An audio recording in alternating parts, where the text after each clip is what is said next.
17 октябрь күні Татарстан прокуроры Нафиков Татар ijtimai үзәгенең эшчәнлеген туктатты. Янәсе без экстремист оешма. Без моңа каршы югары судка бирдек шикаят. Әмма безнең ул шикаятны безнең югары мәхкәмә кабул итмәде.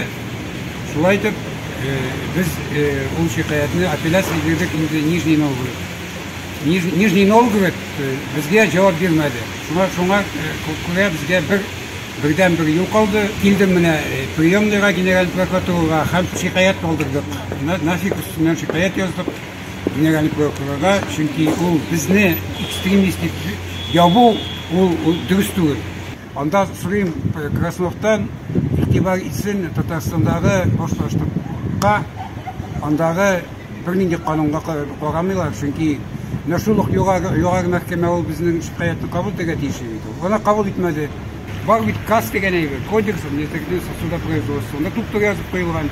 Менә регионның югары мәхкәмәсе карарга тиеш шушындый оешмаларны ябуны.